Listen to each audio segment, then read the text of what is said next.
আল্লাহকে ভয় করো। যদি আল্লাহকে ভয় করতে পারো তাহলে তোমরাই সফল কাম। সকলে বলি সুবহানাল্লাহ। তাহলে এই যে কুরবানি করবো তাকওয়ার জন্য। আল্লাহ চান না বড় গরু, আল্লাহ চান না বড় একটা ছাগল, চান না। তাকওয়া চান যে আপনি যে ত্যাগ স্বীকার করতে পারেন আল্লাহর জন্য, এটাই আল্লাহ রাব্বুল আলামিন চান। এই জন্য আমরা সকলে কি করব, এই কুরবানি হাজার হাজার লাখ লাখ কোটি কোটি গোটা পৃথিবীতে কত পশু যে ইব্রাহিম আলাইহিস সালামের স্মরণে যে কুরবানি হবে আপনি আমি কল্পনাই করতে পারি না। শুধু তাই নয়, আল্লাহ রাব্বুল আলামিন বলেন যে ইব্রাহিম আলাইহিস সালামের কথা আজীবন স্মরণ থাকবে।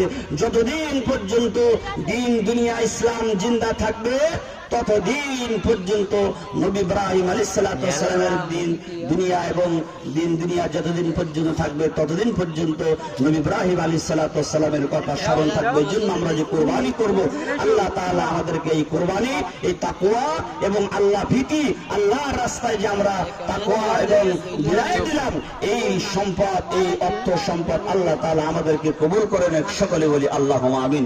সম্মানিত উপস্থিতি, আমি বেশি লম্বা করব না, দীর্ঘায়িত করব না। কারণ হোক ঈদুল আজহারের দিন আমরা সকলে জানি যে আমাদের সামনে একটা জায়গা আছে, ঈদগাহের জায়গা।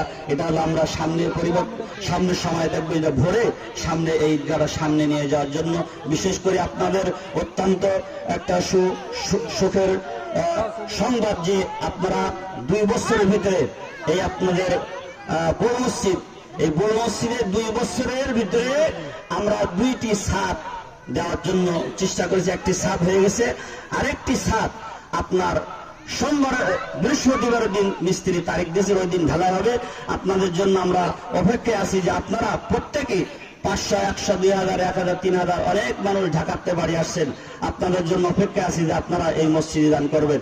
কারণ শোনেন, আপনাদের কাছে আমি আকুল আবেদন করি, দীর্ঘদিন এই মসজিদের কোনো উন্নতি হয় নাই। আমরা চেষ্টা করেছি এই মসজিদের উন্নয়ন করার জন্য। শুধু তাই নাই, যিনি এই মসজিদের দিয়েছেন হাজী আব্দুল করিম, তিনি তার একক অধ্যয়নে মসজিদ নির্মাণ করেছেন। এরপরে আমরা কোনো কিছু করতে পারি নাই, কিন্তু আপনারা অনেকেই সহযোগিতা করেছেন।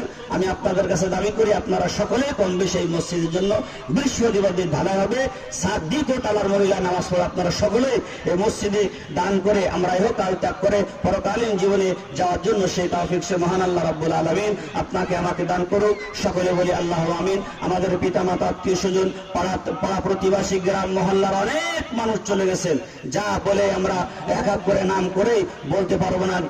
শুনেন, মানুষ চলে যায়, কথাটা রাগ করবেন না। শুনেন, মানুষ চলে যায়, মানুষের স্মৃতি থেকে যায়।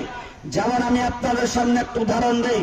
আলহাজ জামাল উদ্দিনের নাম অনেক জায়গা আছে, শুধু তাই নয়, পাথরঘাটা গ্রামে একটা মসজিদ আছে যার নাম হাজী আব্দুল করিম, তিনি এটা দিয়ে গেছেন। এবং জায়গা যারা দিয়ে গেছেন, এই মসজিদের একজন সভাপতি কাশিম সর্দার, তিনি দীর্ঘদিন ধরে সভাপতি দায়িত্ব পালন করেছিলেন। সমাজে আছেন, কিন্তু সমাজের জন্য আপনি কি কাজ করেছেন? থাকতে পারে আপনার লাখো টাকা, থাকতে পারে আপনার হাজারো টাকা, কিন্তু সমাজের জন্য আপনি কি কাজ করেছেন? এমন কোনো কাজ করে যে পরবর্তী যারা আসবে তারা আপনার কথা স্মরণ করবে না। এই সমাজ, মহল্লা, গ্রামের জন্য ইনি কিছু কাজ করে গেছেন। এই কাজ আপনাকে আমাকে করতে হবে। সেই উদ্যোগ নিয়ে সামনে অগ্রসর হওয়ার সেই তৌফিক সে মহান আল্লাহ রাব্বুল আলামিন দান করুন। সকলের সুস্বাস্থ্য কামনা করে আবারও দেখা হবে ঈদুল আযহা, ঈদুল ফিতরের সামনে। ঈদুল ফিতরের দিন একই সাথে একই জায়গায় আল্লাহ রাব্বুল আলামিন যদি বাঁচায় রাখে, আমরা সকলের জন্য দোয়া করে আল্লাহ রাব্বুল আলামিন আমাদের এই কুরবানি এবং আমাদের এই ঈদুল আজহারের জামাত নামাজ কবুল করে নেক। সকলে বলি আল্লাহুম্মা আমিন। কুরবানি আমরা করব, গরিব মিসকিন অসহায় দরিদ্র মানুষ যারা আছে তাদের কাছে পৌঁছাই দেবেন।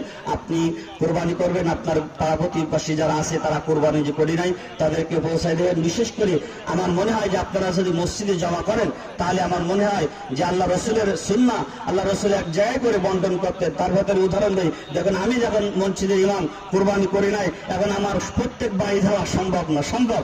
আর যদিও যায়, একজন বলে হুজুর আইসে, আর একজন বলে দেখ হুজুর কত খারাপ বাড়ি এসে গোশত নেওয়ার জন্য। অর্থাৎ এ কথা না বলে আপনারা নিজ নিজ দায়িত্বে আপনারা গরিব মিসকিন অসহায় দরিদ্র মানুষের কাছে পৌঁছাই দেবেন। আল্লাহ রাব্বুল আলামিন এই কুরবানিকে কবুল করে নেন। সকলে বলি আল্লাহুম্মা আমিন। ফাজকুরুনি আযকুরুকুম ওয়াশকুরুনি ওয়া লা তাকফুরুন। আসসালামু আলাইকুম ওয়া রাহমাতুল্লাহি ওয়া বারাকাতুহু।